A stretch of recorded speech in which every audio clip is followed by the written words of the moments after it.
Meet Margarito and Pedro Flores, the twins who played a pivotal role in bringing down the infamous Joaquin El Chapo Guzman. From their beginnings in Chicago, these brothers became key players in the dangerous Chicago drug game. However, their collaboration and actions led to events that changed the landscape of international crime. Let's delve into the incredible tale of their defiance and the impact it had on the world of organized crime. Make sure to like and subscribe for more stories like these. Margarito Flores Jr. and Pedro Flores were a powerful team in Chicago's drug scene.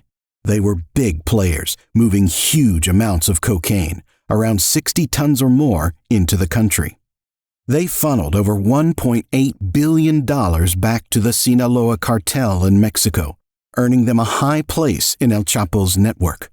But in 2008, they got caught by the DEA and faced serious jail time. Instead of accepting that fate, they made a huge choice. They decided to cooperate with the feds. Their cooperation wasn't just a big deal, it was a game changer. They became instrumental in taking down the Sinaloa cartel. With their inside knowledge, they exposed everything about how the cartel worked, from its leaders to how it operated. They became secret agents for the DEA, wearing wires and making secret recordings. Their conversations with top cartel members became the foundation for cases against the organization.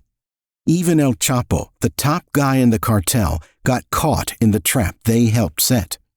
Their testimonies were crucial during El Chapo's huge trial in 2019. Their words, backed up by evidence from their cooperation, led to the verdict, guilty on many charges, locking El Chapo away for life. These twins, once big names in the drug trade, became the ones who caused a downfall, a story that went from high-level crime to being key witnesses in law enforcement history. Their journey from smuggling drugs to giving testimony marked a power shift where working with the authorities became more important than being criminals, changing how cartels ruled the scene. Pedro and Margarito Flores, regarded as Chicago's most successful drug dealers, didn't just pick up their skills on the streets. Surprisingly, they got their first lessons in management at McDonald's in Little Village. When they were just 17, they worked at a busy McDonald's on 26th Street and Kedzie Avenue. Little did they know, their time at the counter and the drive-thru wasn't just about burgers and fries. It taught them the basics of running a business. According to the brothers, the fast food giant taught them vital lessons in business management, having a consistent outlook, being prepared for financial challenges, and creating reliable systems. These were key elements they later used in their growing drug trade. However, their introduction to the drug business started much earlier, guided by their father in the late 1980s. Fresh out of prison for orchestrating a heroin deal at the same McDonald's where they would later work, their father exposed them to the world of drug trafficking when they were just 7 years old. Unconventional road trips to Mexico became their classroom, where they learned the ins and outs of smuggling marijuana. They mastered tactics like compressing leaves with Coca-Cola and became skilled at crossing borders while avoiding customs scrutiny. When their father moved to Mexico, their older brother Armando Flores took on the role of a father figure. He set up a structured routine for them, helping at home, ensuring they attended a Catholic school, and enforcing a strict curfew.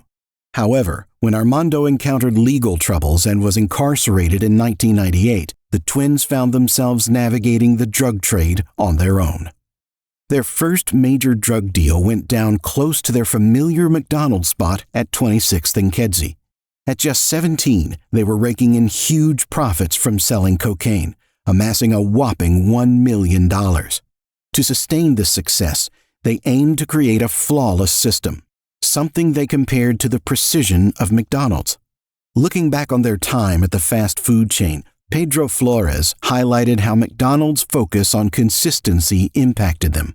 He was impressed by the exactness put into the ketchup and mustard pumps, ensuring the same taste every single time. This reliability became their goal in their operations. Their unexpected education at McDonald's didn't just involve fries and burgers. It gave them priceless lessons in consistency, systems, and reliability, lessons that unexpectedly influenced their path in the drug trade. Their stint at the fast food giant instilled in them a commitment to consistent excellence, mirroring the unwavering standard they'd later uphold in their cocaine trade. To them, it had to be top tier, pure, and reliable, much like the unalterated products they intended to distribute across different cities. Their time at the Golden Arches wasn't just about making burgers. It was about learning responsibility and business skills. They picked up how to minimize losses, a skill they'd later find crucial in their illegal ventures. One vivid memory stuck with them: a block of cheese dropped on the dirty floor. When an employee was going to try to use the dirty cheese, Flores intervened and told him, "There's 1,000 blocks of cheese in the freezer. Believe me, McDonald's is not going to care. They're going to care more that you gave somebody cheese with hair on it." This incident reinforced a mantra of quality, just like they enforced in their drug trade. They understood the importance of maintaining integrity in their product, mirroring McDonald's insistence on delivering uncompromised quality to their customers. As time passed, the twins moved from the world of fast food ethics to managing a vast cocaine empire spanning Chicago, Los Angeles, and beyond. Their distribution network grew, employing dozens and showcasing their rise to power in the illegal drug trade. Meanwhile, the dangers of their lifestyle became starkly apparent, a consistent threat of peril, a life balanced on the edge, as warned by U.S. District Judge Ruben Castillo. Their cooperation with law enforcement made them ongoing targets in the game they had been a part of. Their path crossed with law enforcement once more, but this time with a different aim. After serving their prison sentences, Jay sought to share his hard-earned knowledge with authorities. The very skills that fueled their criminal enterprise were now tools to dismantle them. However, their newfound freedom didn't extend to their families. In Chicago, a different kind of story played out in the federal district court involving Mia and Olivia Flores, known as the Cartel Wives. Married to Margarito and Pedro Flores, they faced prison time for allegedly hiding cartel money. Their argument? They claimed U.S. prosecutors had promised them immunity from criminal charges. These sisters-in-law, caught up in the world of a ruthless drug empire, found themselves in conflict with the government.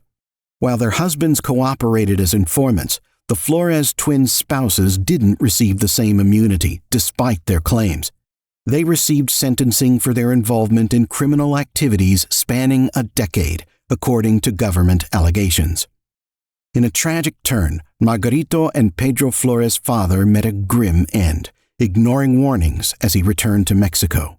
It was a harsh reminder of the price their family paid for their turbulent choices. Ultimately, the twins' cooperation was crucial in taking down a significant part of the infamous Sinaloa cartel. Their story embodied the dualities of their lives, the rise to power, the risks, their collaboration with authorities, and the lasting consequences that followed, a story etched in the history of the drug trade. What do you think the Flores twins should have done? Let us know in the comments section.